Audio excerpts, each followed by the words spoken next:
Zuka! Oi, oi! Bless, bless. Coke Studio ni campaign ya Coca-Cola. They want to sell as many Coca-Colas as possible. Wameonelea kwamba kuna dance music revolution in Africa. The head office of Coca-Cola is here in Nairobi. But most of the money that comes to Coca-Cola in Nairobi actually comes from Nigeria and most of the African countries.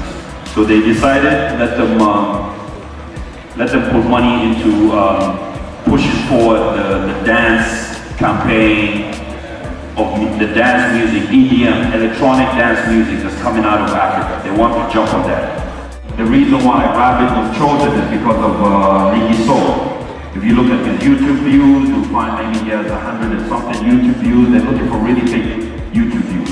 So the way to get into Coke Studio is you do a video that can get as many YouTube views and have people speaking about your video. End up like Enos Olik, Kevin Bosco, just do a video that can get onto the circuit so that when they associate it with you, wanataka associate something that makes them look good. They're the ones who choose those rules. Me, come up with a place, I'm just a manager for the artist. British Council, every 5 years, wanapatiana funding ya kufanya different things, right?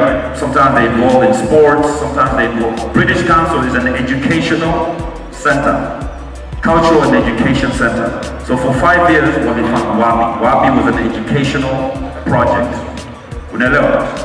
Ilikuwa ni program. After 5 years, wanaenda kwa program ingine.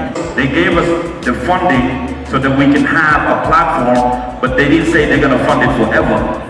And what we did is we made sure that we can create enough movement in that funding so that musicians can become self-sufficient.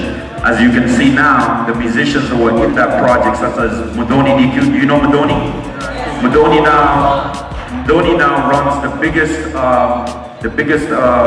music festival in East Africa, and she came from Wapi. That was the purpose of Wapi, to create entrepreneurs who can stand on their own. It was not to continuously keep funding us. You have to get out of the bracket of funding and stand on your own feet. So Modoni now is standing on her own feet. Many musicians who were supported by Wapi, such as Sauti Sol, such as Giuliani, such as Just a Band, such as even Octopizzo or Calligraph. All these people came from Wapi, but Wapi was not meant to stay forever. It was meant to stay for a certain time and to leave people to do the business themselves. There was no flop or nothing. It was just their funding was finished. Their funding was finished. They went on to fund something else. I think now they're funding libraries. That's what they do.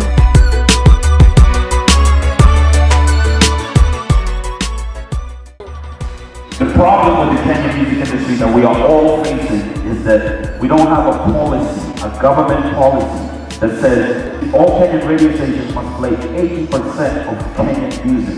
That's the only way the music is going to come up. That's the only way the music will improve. That's the only way competition will start. That's what they did in Nigeria. Nigeria, the government said 80% local content.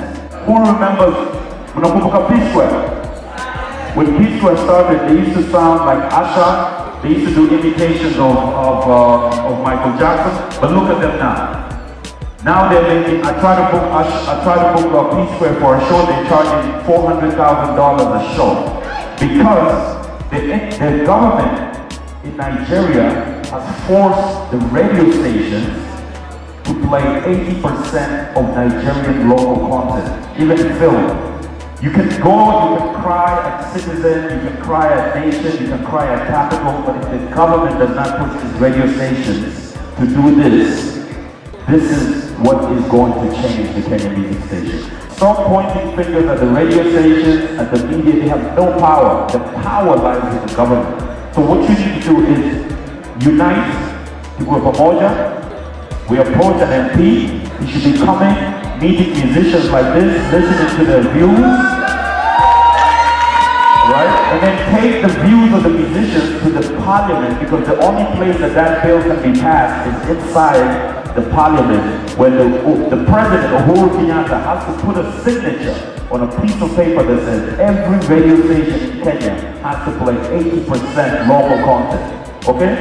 That's the only way that I can foresee this going up. And if you want me to lead the musicians, the group of musicians, we go to the parliament or we go to the Senate and we talk to this guy and we say, stop playing around. We need a bill, a media bill that promotes 80% Kenyan music. The radio does not break any law right now because they know that there's no law. The law has to be put, and the government has to be serious, and the president has to know that the musicians are serious. But in order for the president to know that the musicians are serious, you guys have to be united. You have to speak with one language. But you don't go demonstrating that way and just think you're just another bunch of people who just want to make trouble. So what we can do is we organize, where's Ondu? Ondu's here?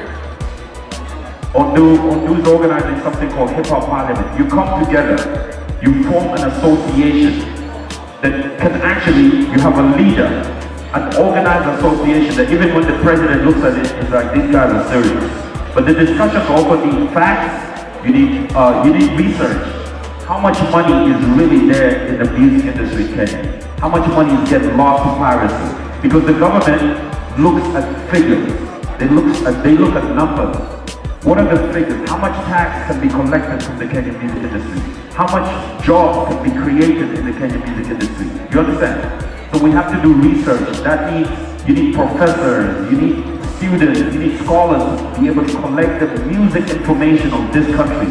So when you approach the government, they know these guys are serious. That's what they did in Nigeria. The musicians came together and they chose one voice, and the voice went to the government and said, you have to change this thing.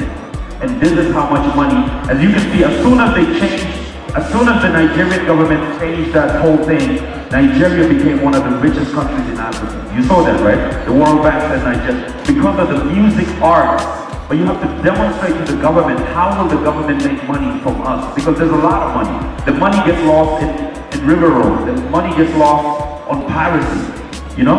So we can't even blame the Kenyan radio stations because according to them, they're under law. So we have to be very clever in how we approach the situation. Swan na nyumba ingine pale Bronx, New York inaitwa the Temple of Hip-Hop. Can you say the Temple of Hip-Hop? Temple of Hip-Hop. That's like the ministry of hip-hop. That's the sasa inaitwa the House of Hip-Hop. So in the year 2001, all the hip-hop artists in America walienda kwenye United Nations and they presented the Hip-Hop Declaration of Peace. We are a peaceful people. Sindio? Alcino. Camera Swan, aliniambia, please take this to Kenyans so they can read. These are the 18 principles. Ni kama 18 commandments of hip-hop. Everybody will get one. Sindio? All the way from New York, Bronx. Very important. It says, hip-hop is a term described as independent collective. Inasema, before we become a community, we are independent. We are individuals. And before we become a community, we need to be a community of strong individuals. So every hip-hop person should be a strong individual. So when we come together as a community, we are a strong community. Every individual should be a strong individual. Breaking, MCing, graffiti, DJ, beatbox, street fashion, street language, street knowledge, and street entrepreneurialism. Principle number one, as a hip-hop person, you need to be an entrepreneur. Think like a businessman. When you do your brand out there, is your brand sellable? Can you sell your brand? Tutaona Talib Kweli atakuwa hapa next week. Anakuja Kenya. You can come pick up a poster if you want. and he'll be talking to you about how do you have longevity in the hip-hop business. Another thing that I want to speak about, the aspect of respect. Respect is very important, okay? I know day to day, and we do many different things. Sometimes we say things to each other that we don't mean to say. But it's very important in hip-hop that you can apologize to your fellow hip-hop. Sindio, ukiona neighbor wako, somebody's doing something wrong, please approach them and talk to them. Anybody in hip-hop does anything wrong to you, please approach them and talk to them. Let's not exhibit our differences in the public because the public judges us.